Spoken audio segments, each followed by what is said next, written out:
ang daming resource person. Ang daming nag-testify against Zaldico, against other senators, other congressmen. Bakit ito lang ang sasabihan mo, Lacson, na kailangan ng background check?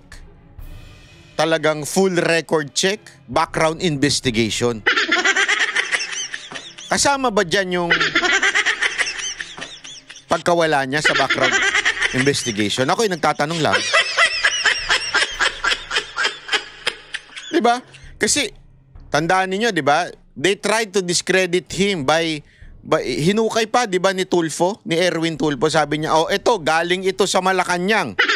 Kalabitin mo na lang o katukin mo yung opisina ni Erwin Tulfo. Hoy, Erwin, asa na ba yung background check mo? Galing sa Malacanang yan, sabi mo, diba? Oh, sabi niya yun, ha? Nadulas siya dun eh. Galing sa Malacanang. Bakit ka nakakakuha ng impormasyon mula sa Malacanang?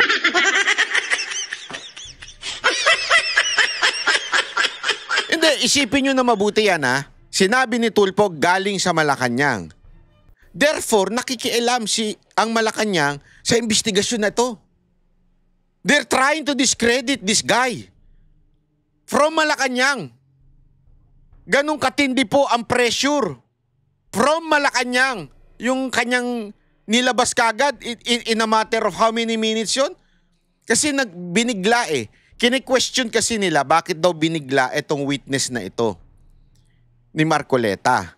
Nakakataka naman daw. Kasi nga, alam mo na, si Marcoleta matalino ho yan eh. Kaya nila siguro binigla para hindi na ma-tampered yung alam mo naman yung affidavit eh. Si Sir Orly daw ay nawawala. Ano ko ba eh? Naku. Nakakuratong balele. Hindi. Naku po, patay tayo dyan. Alam mo mga kababayan, ito hong si Sir Orly, alam mo may matinding pasabog. Pero kakaiba ho ang response na nakuha natin mula ho sa Senado, sa mga pinklawan, sa mga makakaliwa. Nakakapagtaka ho talaga.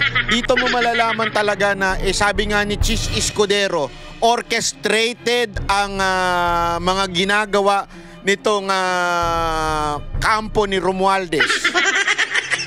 Diretsuin na natin, huwag na tayo magpaligoy-ligoy. Kampo ni Romualdez na baka kasangkot din ang kanyang amo at pinsan na si Marcos. Gago! Ito kasi may bagong balitang lumalabas ngayon, ha? May bagong balitang lumalabas ngayon at tila nawawala daw po itong si Sir Orly. Hindi natin alam kung dinukot na ba ito, kung ano ba ginawa dito, di natin alam, ha? Pero gayunpaman, ito lang ang masasabi natin, ha? Nakikita ko kasi natin, ladies and gentlemen, na napakaraming lumabas na witness and resource person sa Senado. Diba? Nandyan ho, una-una si Diskaya. Nung si Diskaya nagbanggit ng Zaldico at Romualdez, siya ho ay talagang inusig. Sinabing sinungaling. Binigyan ng kung ano-anong mga paratang. Ginawang masama. Tapos, lumabas naman sa resource person at witness itong mga engineer ng DPWH o mga opisyal ng DPWH, di ba? Katulad na sila Bryce, tulad na rin po nitong si Hernandez, si Alcantara, Bryce Hernandez pala, tsaka si Alcantara at yung isa pa. Doong yung mga tatlo na yon at tsaka yung pinakahuli, yung kamukha ni Dolphy, walang binanggit na Zaldico, walang binanggit na Romualdez. At ang mga binanggit kapwa senador.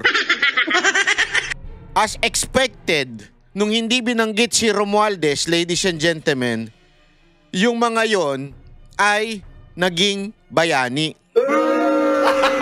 Gago! Tila baga na sila lamang ang nagsasabi ng totoo at yung katulad ni Diskaya at saka ni Orly ay hindi na totoo. Gago! ano-anong iniisipang technicality at kung ano-anong paratang ang ibinibigay dun sa dalawang nagbanggit kay Romualdez. So, ibig sabihin lamang po, may pattern na. Pag ikaw, binanggit mo si Romualdez, masama kang tao, sinungaling ka, hindi ka credible, marami kang flaws, iimbestigahan ka, paparatangan ka, basta nagbanggit ka ng Romualdez. Pero, pagka hindi ka nagbanggit ng Romualdez, bayani ka, ikaw ay panipaniwala, ikaw ay makatotohanan, ikaw ay aalagaan ng gobyerno, basta hanggang kay Zaldico lang. Kita nyo yung pattern? Tanga na lang ang hindi makakita ng pattern. Gago na lang ang hindi makaunawa na ito ay talagang orchestrated na i-divert at tanggalin kay Romualdez. Tulad nga po ng aking sinabi, ladies and gentlemen, tulad ng aking sinabi, pinapaliwanag ko ito dun sa gera. 'Di ba pag sa gera, yung mga makalumang panahon, yung mga panahon ng ating mga ninuno, unang aatake itong mga kawal. Yan yung mga congressman, mga senador. Tapos, merong inner circle na nagpoprotekta dun sa hari. Yung inner circle na yan, yan ay si Romualdez.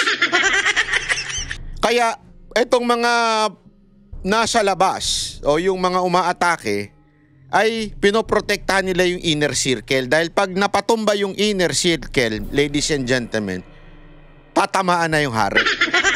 Yun ang pinaka last defense yung inner circle na yun, which is alam natin si Romualdez. Pag tinamaan na siya, damay na ang hari. Di ba? Kaya nga alam nyo mga kababayan, ang tindi ho, pag binanggit mo ang pangalang hindi pwedeng banggitin, ang name that you cannot mention, ay binanggit mo, yari ka. Siguradong dadalihin ka. Siguradong pararatangan ka ng kung ano-ano, sinungaling ka, at may technicality pang nagaganap. At eto, ladies and gentlemen, papakita ko lang sa inyo. Ano ba yung sinasabi mong nawawala, banat ba? Hindi ako nagsabi niyan. A very credible person na nagsabi niyan. Walang iba kung hindi si Congressman Kiko Barzaga. Si Kiko Barzaga, alam naman po natin, yan ay very, very nakakatawa dahil sa kanyang meow-meow. Pero gayon pa man, pag ito nagsalita ng seryoso, napakatalino nitong batang to. Napaka-logical nitong batang to. At higit sa lahat to ay may paninindigan ito, matapang, may bayag ho ito. Hindi katulad nung iba, pasensya na, hindi ko na lang papangalanan. Meron kasing mga tinitingnan na bayani ang mga pinklawan na nung una anti-corruption, yung pala anti-diskaya lang. Nawala yung bayag nung pinupuntirya na ni Diskaya yung mga sino ba yung binibigyan nila ng pera. Alam mo, kahit ako na-frustrate. Na-frustrate kasi idol ko yun. Gustong-gusto ko yung mayor na yun. Pero hindi ko na lang papangalanan. Hindi, totoo. Gusto ko yung mayor na yun kasi napakalinis nung mayor na yun. Napakatino daw yan sa kanilang syudad. Gayong pa man, itong mayor na ito ay alam natin na hindi gusto ang mga Diskaya. Wala naman akong problema doon. Okay lang. Pero sana hindi siya tumigil doon. Sana talagang anti-corruption. Kaya lang problema, nakapokus lang siya kay Diskaya. Nawala yung bayag niya pagdating. Kaya sa tingin ko, hindi pa siya dapat maging presidente. Hindi pa niya panahon. Hindi tayo pwede sa presidente, sa ganyang klaseng politiko o leader na walang bayag. Kailangan natin sa Pilipinas yung may bayag. Hindi po ako nagbibiro Kailangan natin ng matapang. Bakit to? Puro pasaway ho ang mga politiko natin. Puro demonyo mga politiko natin. Kailangan meron talagang matapang na may bayag. May David, ika nga. 'Di ba? Alam mo yung David? Yung isipin nyo na lang si David, 'Di ba yung Philistines, 'di ba? Takot lahat ng buong Israel, maging mga kapatid niya, takot. Nung narinig niya, Walang atubili siyang pumunta at lumusog, pinilit ang sarili niya at naiinis siya bakit nilalait ang ating Diyos. Oh, ganun si David, galit na galit. Sabi niya, hindi pwedeng isang supot ang lalait sa ating Diyos. Ganun talaga eh. Kaya nga ang tawag niya, di ba? You uncircumcised Philistine, sabi niya. Di ba? Hindi siya papayag. Yun ang tinatawag mong kahit maliit, may bayago. Di ba? Yan ang kailangan nating leader. Kaya nga, David was one of the greatest leader nung panahon ng Old Testament. Si David po yan. He conquered a lot of nations nung panahon niya. Kasi may bayag. Importante ho sa bayan natin, lalo na doon sa bayan natin na kung saan ang korupsyon ay talagang mula sa baba hanggang sa taas korap. Kailangan natin ng isang leader na may bayag. Kaya nga nagkaganito ang bayan natin dahil meron tayong leader na walang bayag. Pasensya na kung puro bayag ha. Pero yung bayag po hindi bastos yan.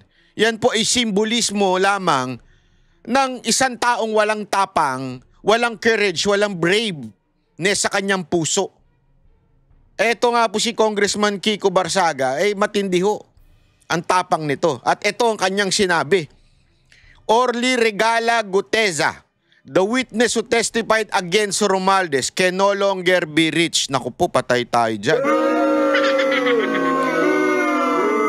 Sana hindi siya pinatahimik ng Marcos administration. Naku po. Sino bang Marcos yan? Si BBM ba yan o si Sandro? Gago! Orly Regala Gutesa, ha? Naku po.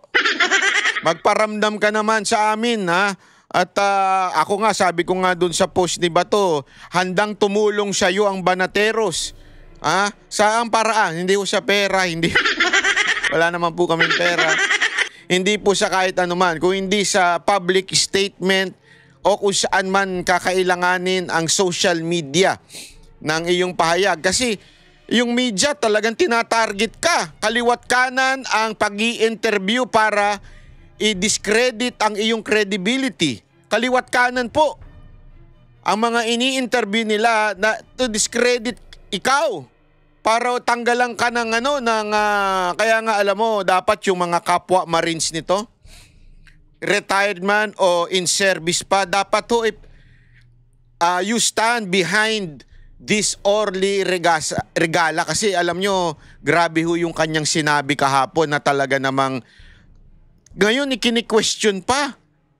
Alam mo, sabi ko nga, ang lupit itong mga animal na to. Hindi ho, alam mo yung kini-question nila bakit ayaw niyan tumanggap ng Senate and Witness Protection. Ito, pakinggan natin ito ha. Sandali. Wait lang. Ito, maganda ho itong sinabi niya dito na nakakaantig ng puso at damdamin bilang isang Pilipino. Hindi ho, alam mo nung napakinggan ko ito, sobra ho akong naantig dahil sabi ko, meron pa pala tayo mga gantong bayani. Kasi parang tahimik ang ang ilan nating mga kababayan na dapat sana nag-iingay. Pero ito, malupit ito. Philippine Navy Marines. Meron kang nabanggit kanina na nag-deliver ka ng pera doon sa Andali So papunta ito kay Speaker. Ano yung Andali 24, Yusik Ulaybar, personal. Saan ba yun? Wait lang. Naku po, wala ata dito. Wait wala po dito. Chotomate, ha? Mahahanap din natin yan. Pero bago yan, ano muna natin? Ano ba yung mga issue na ipinupukol sa kanya? Una-una, ito. Ito po tingnan ninyo yung reaction ng Blue Ribbon Committee Chair. Ayan. Naku po, patay tayo dyan. Ano sinabi kagad? Di ba? Ano sinabi?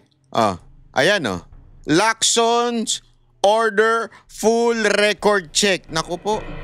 Background investigation of Guteza. Ang lupit Hindi, ako ito lang Ang daming resource person. Ang daming nag-testify against Zaldico, against other senators, other congressmen. Bakit ito lang ang sasabihan mo, Lacson, na kailangan ng background check? Talagang full record check? Background investigation? Kasama ba dyan yung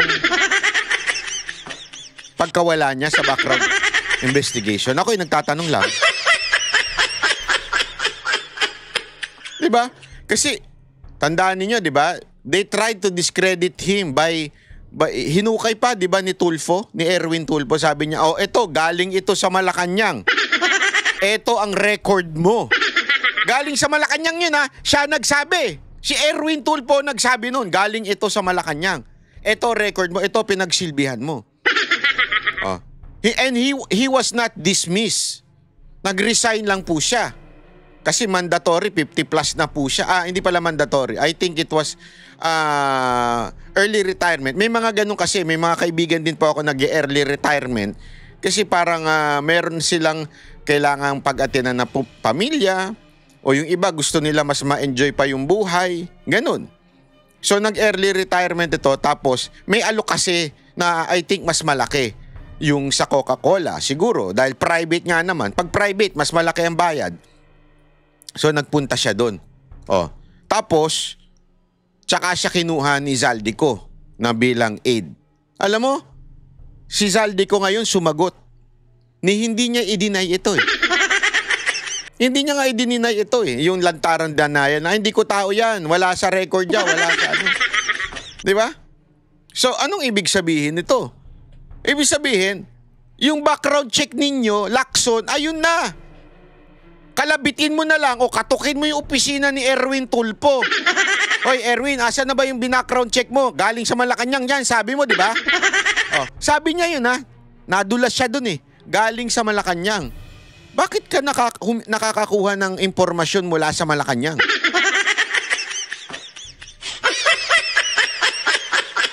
Hindi, isipin nyo na mabuti yan ha. Sinabi ni Tulfo galing sa Malacanang. Therefore, nakikialam ang Malacanang sa investigasyon na ito. They're trying to discredit this guy from Malacanang. Ganong katindi po ang pressure from Malacanang. Yung kanyang nilabas kagad in a matter of how many minutes yun? Kasi binigla eh. Kine-question kasi nila bakit daw binigla itong witness na ito ni Marcoleta. Nakakataka naman daw. Kasi nga, alam mo na, si Marcoleta, matalino ho yan eh. Kaya nila siguro binigla para hindi na ma-tampered yung, alam mo naman yung affidavit eh. Di ba? Uso ngayon ng tanim witness dyan eh. Naandyan pa yung mga mahilig sa tanim witness. Yung iba biglang inaabutan ng papel.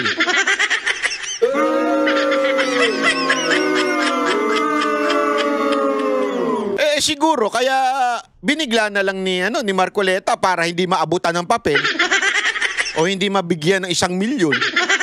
O baguhin mo lang yung tanggalin mo lang diyan sa testimony mo si Romualdez, may 5 milyon ka na, 10 milyon.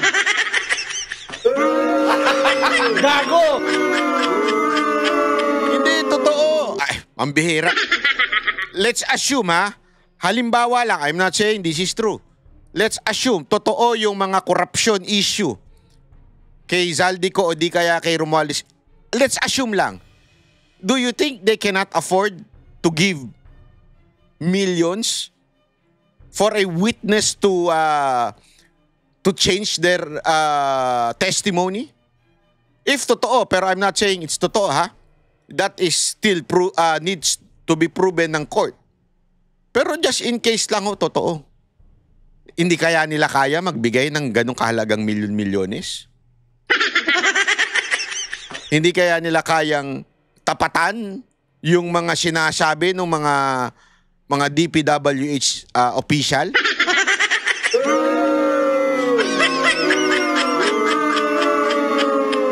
Tandaan ninyo eto lang. Just think of this. This is a very logical thing. Isipin nyo na lang na mabuti.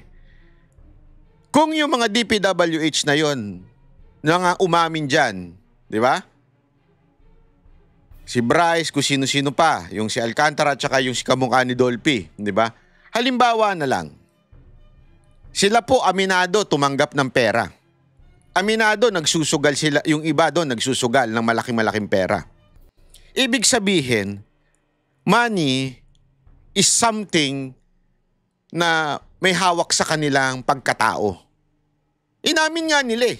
Diba? Inamin nga nila yan eh, yung mga gagagawan nila eh. So merong kapit ang pera sa kanilang buhay. May kapit sa kanilang karakter. Alam yan nung mga tinuturo nila. So what if lang, kunwari, assuming, again, it is not true, it is not proven by the court, pero let's assume it is true. Do you think Romualdez cannot pay them billions just to remove his name? Tama, mali? Hindi, kayo sumagot. Magkanong bilyon di umano ang natatanggap nila sa isang delivery? Sa isang delivery laang ay umabot na ng magkano yun? How many billions? Ilang delivery ang nagaganap? Can they not pay? Ikaw, babayaran ka ng 500 million. Well, sabihin mo ng 500 million babayad sa'yo. Tanggalin mo lang yung pangalan ko dyan. Wag mo lang banggitin.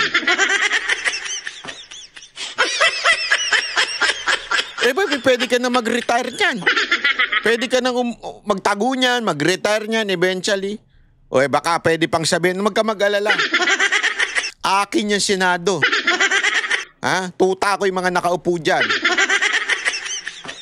Wag mo lang ako idamay dyan. Laya ka dyan. I-enjoy mo na yung milyon-milyon mo. Halimbawa lang ganun Again, this is not a fact. This is just a assumption na the accusation is true. Is it possible that that person can do that? Posibleng-posible. Tama, mali. Kaya nga, alam nyo, ganito ang ginawa ni Lacson. Kasi yan ni Lacson, ni Marcoleta. Inaakusahan kasi siya na bakit parang binigla. Kasi nga, para wala ng preparasyon, walang makakapaghanda, walang kakausap. 'Di ba? Sandali, Banat Bay, paano yan? May issue pa ng doon sa kanyang affidavit.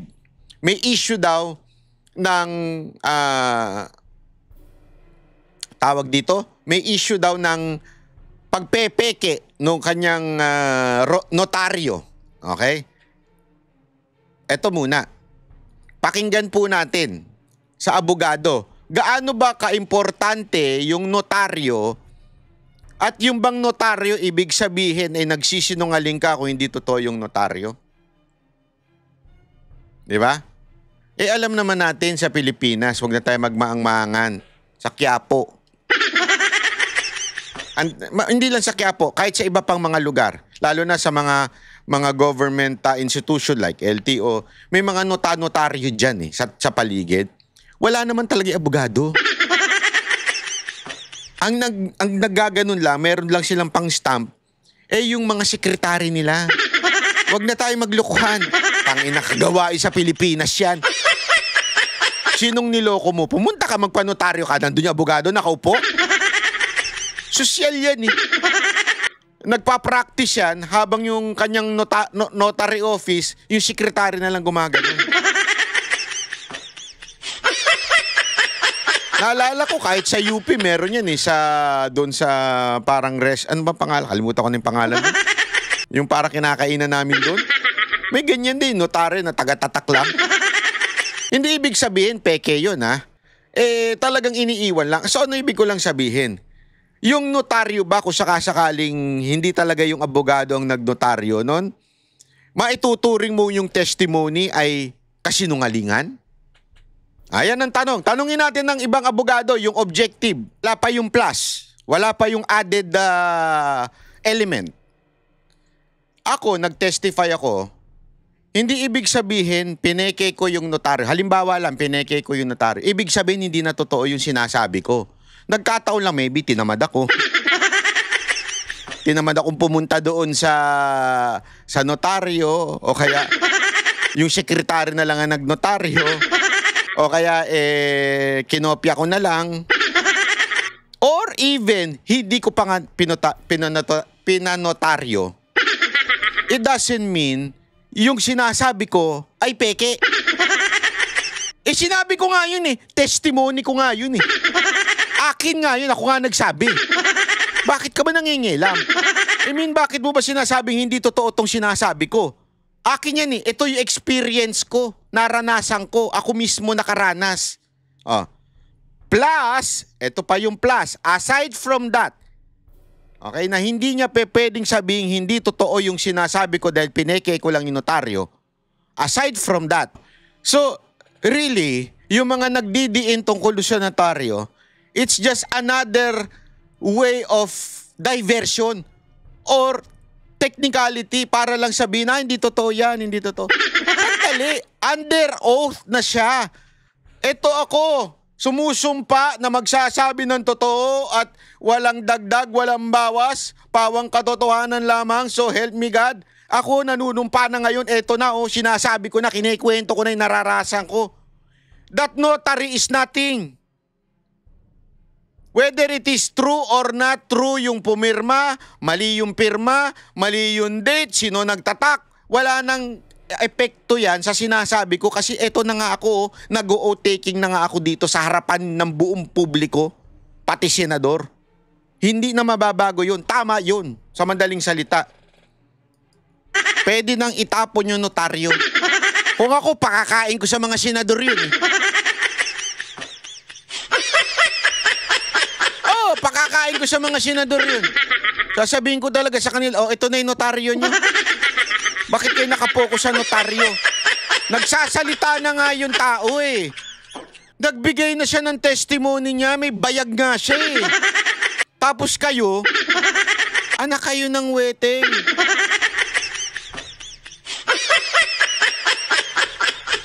Yung pa rin ang focus nyo, yung lintik na notaryo na yun.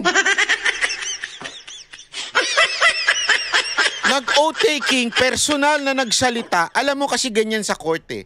Hindi ko nga alam kung bakit yung iba, kasi sa bagay, yung ibang senador natin, hindi na mga abogado, kaya bobo. Hindi naman lahat ng hindi abogado, bobo pero hindi ka ng abogado, bobo ka pa. Ang sakit nun.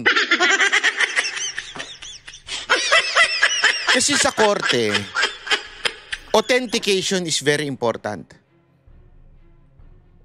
Authentication is very important. Ano ibig sabihin nun? Kunwari, merong video. Eto. Kailangan i-authenticate yung video na yan. As a matter of fact, there is a decision that dismisses, hindi ko na lang sasabihin kung kaninong case, pangalan. May isang dinimandang media, political blogger, ng isang politiko. Ito lang, recently lang, kaibigan natin ito. Ang reason ng piskal kaya dinismiss yung libel case against him, yung status niya sa Facebook ay ito. Because the accuser did not authenticate such post by the Facebook company o the Meta. Kasi in everything, hindi pwedeng nakita mo lang, ito. Kung ikaw mag-a-accuse ka, magsasampa ka ng libel, you have to authenticate that such post was really posted. Ganun katindi ang authentication. Hindi pwedeng papel-papel lang yan. Kung meron mang video, you have to authenticate dyan sa Google. Is this video really true? Kasi lalo na ngayon may mga AI. Kailangan mo talagang i-authenticate. Kailangan mo sabihin, oo, ako ang nag-video dyan. O di kaya yung kumpanya na pinasukan, sabihin yung platform, yung Google, sasabihin, oo, totoo, lumabas yung video na yan at itong channel na ito at ito ang user, yung person na naglabas dyan. Kailangan may authentication. So ano ibig sabihin? Dito, yung papel ay walang kwenta kung hindi i-authenticate. So, ang importance ay nandun sa authentication. The person itself who said, totoo, ako sumulat niyan, ako ang naglagay diyan, pirma ko yan. Yun ang pinaka-importante na kailangan, yung authentication. Ano ho bang ginawa ni Orly? Siya na mismo ang nagsalita doon sa Senado. Pwedeng gamitin yung notaryo na yun. Kunwari, ako ito, sinulat ko ito, pak, notaryo, pak! Tapos, Marcoleta, ikaw na lang magbasa. Ayokong pumunta dyan, natatakot ako doon sa chairman. Barangay chairman, hindi si Lacson. Yung barangay chairman dyan sa Senate. Natatakot ako dyan. Yan, sabi niya, di ba?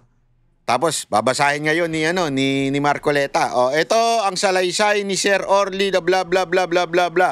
Ito po ay notaryado. Yan! Yan, may epekto yung notaryo mo. Kaya lang, yung talagang tao, pumunta na. At sinabi niya, ito ang aking testimony. Under oath, sumumpa ako. So that notary is, alam mo yun, wala na. Ando ka na sumumpa ka na eh. Hindi naman po siya ang nagpanotaryo. Hindi natin alam kung sino yung nagpanotaryo. Kung ano man ang pangyayari dyan sa notaryo. Kasi pwedeng nagbago lang din ng isip nung na-pressure o may nag-pressure dun sa abogado, hindi natin alam. Di ba? We do not know kung ano man ang nangyari. Pero it does, sabi nga, walang kinaugnayan dun sa substance ng ni Orly, yung ano yung sinabi niya. Walang kinaugnayan yung notaryo niya. Baka sabihin natin, ito po ay isang opinion lang. Ito pa, may isa pang opinion. Ito, madalas ito, nasa kabilang opposition, sa ibang opinion ho nito, pero pakinggan ho rin natin. Sandali, Tagabuhat lang ako ng... Yan, sandali. Ayan, yan. Wait lang. Forward natin kasi may music yan eh. Sorry. Ito po si Fiscal EJ. Ito po hindi rin po ito objective din po ito. Pakinggan natin kung may saysay po ba yung notaryo. Ano po ba ang kalagayan kung sakaling peke yung notaryo? Ito. Good day po sa lahat. Si Fiscal EJ po ito. Ngayong araw, we'll talk about the controversy surrounding the affidavit of Orly Regala Gutesa, which has recently been disowned by Attorney Petchi Rose Espera dahil daw sa peke ang notarization. Pero teka, does this automatically mean na peke rin ang laman ng affidavit? Or does it simply highlight procedural flaws but not necessarily the truthfulness of the testimony? Yan ang pag-uusapan natin ngayon. Ayan. Let's be clear. Notarization merely converts a private document into a public one. Kung peke ang notarization, it loses its public character, pero hindi ibig sabihin na hindi totoo ang mga statements sa loob nito. Ayun. In fact, kahit private documents can still be admissible in court basta ma-authenticate lang. Ayun. Nagegets ninyo? Nagegets ninyo? Importante kasi yun eh. Kahit nga walang notaryo eh. Basta na-authenticate lang. Paano ibig sabihin na-authenticate? Kayong pareho, kayong parehong gumawa ng kontrata, ibig sabihin yung pumirma, sinasabi mo, oy, totoo yan. Totoo yan. Ako sumulat yan. Kahit nga wala notaryo eh. So that notary tying is, bakit ba para saan ba yung notaryo? Sabi nga nung isang abogado, si attorney para bumilis lang. Hindi na kailangan tanungin pa para mo bagang sinagmit lang in advance. Kasi nga, remember, the lawyer is an officer of the court. Di ba? So para mo sinabit lang ng earlier, na-notarize mo na yan. Ibig sabihin, we do not need to authenticate that. Pero kahit walang notaryo, even it's a private document, private contract o whatsoever, kung ikaw mismo nagsabi at ikaw yung nagsulat doon, at sinabi mong, pirma ko yan, ako yan, na walang notaryo, that substance itself, tama yun. Yung mismong substance na yun, tama yun. Kasi in-authenticate mo, sinabi mo, yan ay totoo. Dito, sinabi niya mismo, sa Senado. Anak tayo ng 3 kalabaw na pinagdikit-dikit. Mga hindot kayo na nagsasabing hindi totoo. kaya nang si Gutesa ay tumistigo under oath before the Senate Blue Ribbon Committee, pwede na nating masabing na-cure ang defect ng notarization. From that point, he was already bound by perjury laws and by the scrutiny of the Senate. Pero ang tunay na tanong, is he telling the truth? That's a separate matter entirely. Now, here's why things get tricky. Kahit pa totoo ang mga laman ng affidavit, the fact remains, kung alam ni Gutesa na peke ang notarization at ginamit pa rin niya ito, he could be liable under Article 172 of the Revised Penal Code for the crime of use of falsified documents. So, ibig sabihin lang, kung siya yung nagpeke nung notary, makakasuhan siya ng pagpepeke ng falsified document. Not falsified substance. Yung document lang, ibig sabihin, pineke mo kasi yung abogado, kunwari pinirmahan mo, something like that. Pineke mo yung pirma ng abogado. Doon ka lang magiging liable. But it doesn't mean the substance is not true. Kasi galing sa iyo yun. Tatlong elements ang kailangan. Number 1, alam ng offender na falsified ang dokumento. Number 2, ginamit niya ito in an official proceeding, gaya ng Senate inquiry in aid of legislation. At number 3, may damage o at least intent to cause damage. So yan po, ladies and gentlemen, ay sinasabi lamang dahil kung ikaw ay nameke. Pero yung first issue dito, hindi na kailangan ng notaryo kung nag-oath ka na. Ikaw na mismo nagsalita, nag-authenticate ka na. Eh bakit yan ang target ngayon? Kaliwat kanan na mga pinklawan, senador, media. Yan ang puro issue nila. Imaginein mo to Ganito lang kasimple. Ako nagsalita. Sinasabi ko si Romualdez at si Zaldico sangkot. Biglang ang sasabihin sa'yo ng media, sasabihin sa'yo ng mga pinklawang tae, mga makatae black, mga komunistang terorista, at etong ilang senador natin sasabihin, ay sandali, pineke mo yung papel mo. Yung sinulat mo dyan, mali naman yung pirma dyan. Hindi naman yan totoo. Para ka bagang tanga, ang haba nung sinabi ko tungkol sa mabibigat at matitinding pasabog ko, ang pinansin mo itong dokumento ko na kung sakali mang minadali ko at gusto ko lang mapirmahan ka agad, ay yan ang pupunahin mo? Alam mo tawag dyan? Alam mo tawag dyan?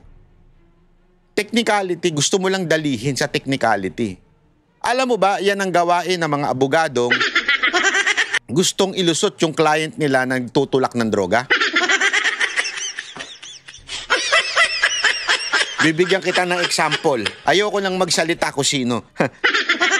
Maraming kaso ang nadidismiss sa Pilipinas out of technicality, not because out of they're not guilty. Bakit? Halimbawa, nakuha yung kasi may may proseso ng pagdadala ng nakumpiskang shabu, halimbawa.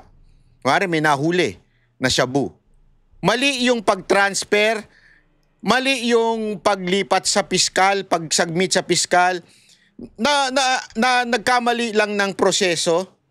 Sasabihin ngayon ng abogado nung nahuli, sandali, mali yung pagbitbit at pagpasa nung droga doon.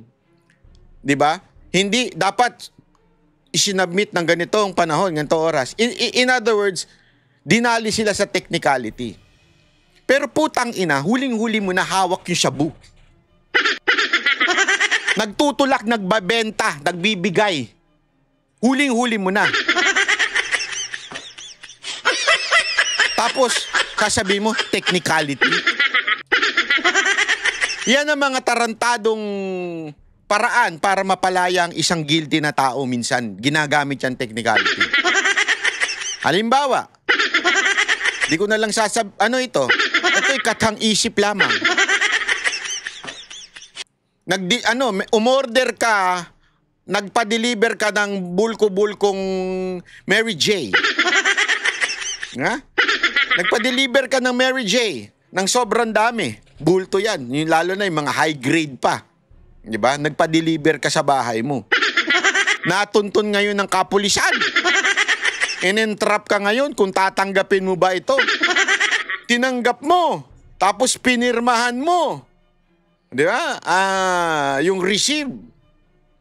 Ha? Tapos, bigla kang dinakip. Kaya lang, may airpat kang mayaman. May airpat kang milyonaryo. Nepo baby ka. At higit sa lahat, makapangyarihan sa gobyerno.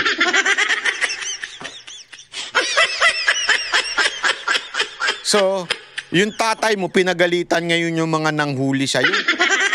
Tangin na si Santi kayo, mga animal kayo. Tapos, anong gagawin? Pag hindi nyo binaboy yung pag-handle ng yung nahuli na yan para madali kayo ng technicality, ay tatanggalin namin kayo. Kaya kailangan ninyong mali-maliin yung pag-handle ng ebidensya. Siyempre, ikaw, pobreng pulis ka lang. Tangina. Ginagawa ko lang yung trabaho ko. Tapos, porkit mayaman ka at makapangyarihan ka, sunod-sunuran sa'yo ang mga tao. Sige na nga. Ayoko na mamadali yung trabaho ko at mawalan ako ng trabaho at kawawa naman pamilya ko. Siyempre, medyo imamali mo na ngayon yung handling of the evidence. Tapos, yung abogado ngayon, ilalaban sa korte. Ano sasabihin sa korte? Technicality, yung issue. May problema sa pag-handle, dinagdagan, bla bla bla, ganun-ganun, di ba? Oh. Tapos, syempre, si Judge, hawak siya nung tatay. Wala na. Dismiss. Di ba? Totoo. Dismiss ang kaso. Tanginan yan. Hayop. Bakit? Bakit kanyo? Oh, technicality. But it doesn't mean na hindi totoo na siya ay tumanggap. Yeah? Ano ibig ko sabihin? Ganon din po dito, ladies and gentlemen. Dinadali nila si Sir Orly ng technicality. Para lang masabing, alam mo yun, hindi totoo yan. Hindi man lang itanong kung ano ba yung substance ng kanyang sinabi. Tama, mali.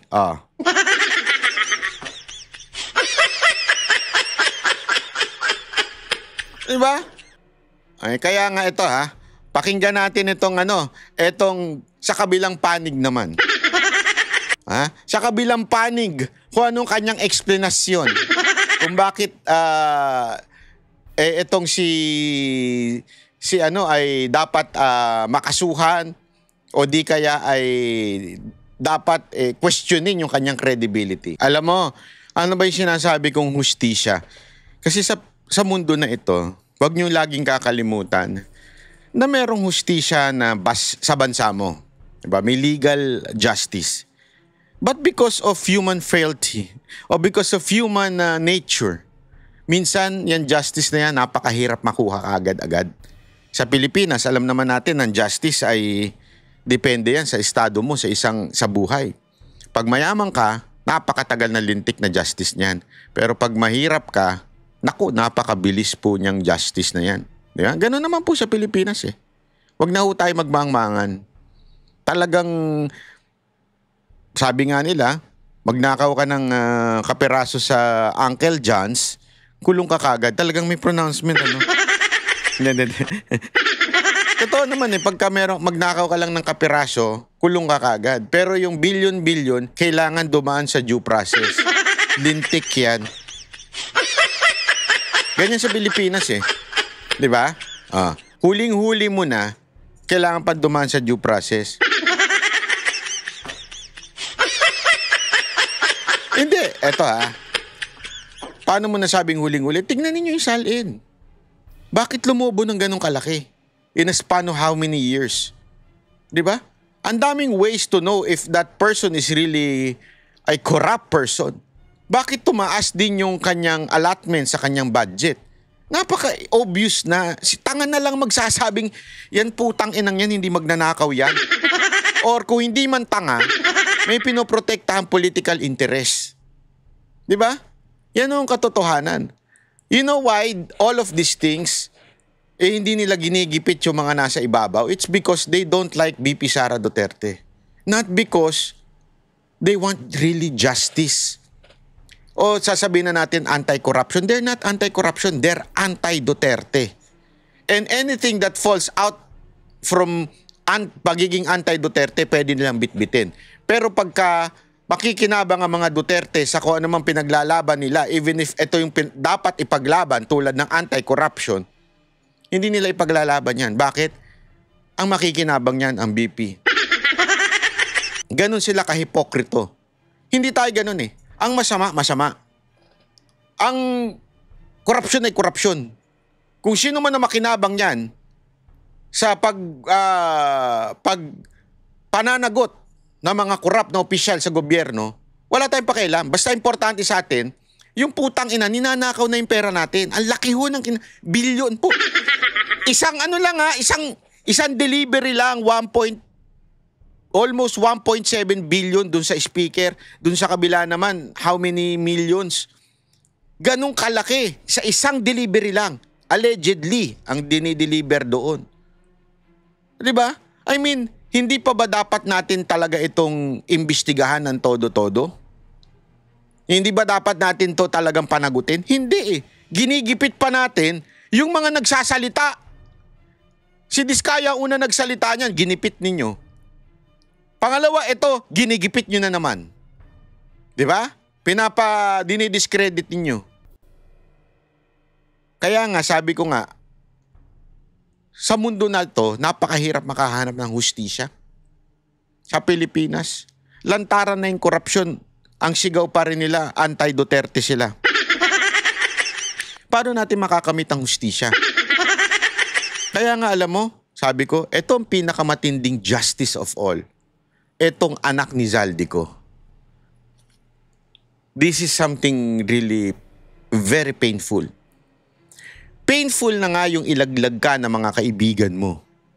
Kasi yung mga kaibigan niya, di ba, sila Romualdez, yung mga si Sandro Marcos, na mga dating katropa mo yan, yung mga congressman, dati mong katropa, tapos ngayon pinaimbestigahan ka na. Si Zaldico, di ba, yan ang ginagawa nila eh, pinaimbestigahan na. Ayaw nila mapunta kay Romualdez, si Zaldico na lang ang parang scapegoat nila. Yeah? Parang siya na lang bahala. Basta wag na umabot kay Romualdez ha. Ilaglag na natin to si Zaldico. Oo, masakit yun. Mga kakampi mo, mga katropa mo, mga kaibigan mo, nilaglag ka. Di ba?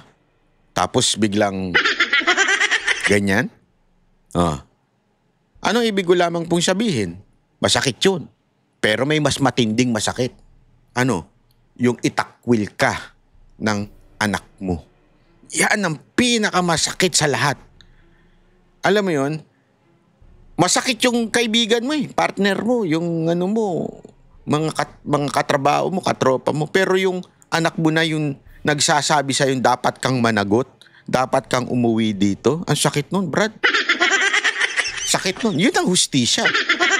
Hindi ba makamit agad yung hustisya ng ating legal system, pero yan ang pinakamatinding hustisya. Yan ay ibabaon mo na sa puso mo. Ang mismong anak ko, tinatakwil na ako. Mismong anak ko, nagdududa sa akin. Which is, siya naman na nakakaalam ng lahat eh. Hindi, eto ha. Ako, hindi ko kakayanin yun eh. Yung ganon, yung mismong anak mo. Buti na lang, wala akong anak. Yung itatakwil ako ng anak ko dahil alam niya talaga yung mga pinaggagawa ko. Kasi, kung malinis ka ang tao, kung ikaw ay maayos na tao, at alam yan ng anak mo na malinis ka, hindi ka gaganyanin ng anak mo. Bakit ka ginaganyan ngayon ng anak mo? Dahil ba may alam siya sa'yo? Dahil ba naniniwala siya sa mga paratang sa'yo? Ang sakit nun, Brad.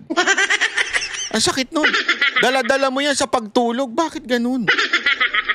Yung ibang tao, alam ko, lalaglag ako niya. Mukhang pera din yung mga animal na yun. Pera-pera lang sa mundo na to. Pero yung anak ko, ilalaglag ako. Bakit? Diba? Masakit yun, Brad. Masakit yun. Hindi yung katanggap-tanggap. Diba? Kaya nga tayo, meron nga tayong kasabihan eh. Gagawin ko ng lahat kahit magpakapokpok. Magpa-chupas. Ay, sorry. Magpa-ano sa mga bading. Gagawin ko ng lahat basta masustentuhan ko lang ang anak ko. Di ba? Totoo yan eh. Lalo na kayong mga OFW, you would do everything. Lahat ng loneliness, lahat ng pagmamaliit, pag-aalipusta ng mga amo ninyo dyan sa ibang bansa, tatanggapin nyo para sa anak nyo. Yeah? You will do everything para sa mga anak ninyo. Kaya masakit yung bagay na yan. Yung anak mo mismo ang magtataboy sa'yo. Naku po. Masakit yan. Ikaka-stress mo yan. Yun? At maaari mo pang ang ikamatay yan pagka sobrang stress ka na. Wag. Alam mo, Zaldi ko, ano yan ha? Tanda mo, habang may buhay, may pag-asa. Hindi, ito seryoso ito. Habang may buhay, may pag-asa. You can repent if nasa puso mo na yan. Habang may buhay, may pag-asa, you can repent kay Lord. Walang ano yan. Basta you have to tell everything. Kung ako nga sa'yo, sabihin mo na ang lahat. Yung pinoprotektahan mo, nilaglag ka na eh. Di ba? I mean, tinatakwil ka na. Yung mga pinoprotektahan mo, grabe na makapag-ano sa'yo. Bakit ayaw mo pang magsalita? Ikaw na ang susi dito. Gusto mo maging bayani? Eto, ang susi.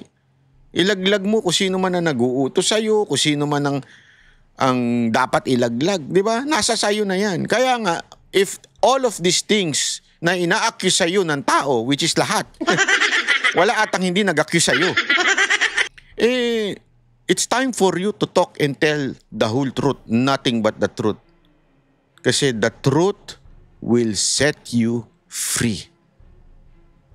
Ang ganda nung sinabi ng Lord na yun, di ba? I am the way, the truth, and the life. Di ba? The truth will set you free. Tell the truth. Walang reservation, ika nga. Sabihin mo lahat ng katotohanan. Papalayain ang kaluluwa mo. Hindi, totoo po. Walang biro ito. This is not a joke. Ito po ay, pag ikaw may problema ka, na dumadaan ka talaga sa matinding pagsubok, pag matinding panghusga ng mga tao, you tell the truth. Tell the truth. Be on the side of God and tell the truth. Tingnan mo, marirelease ka.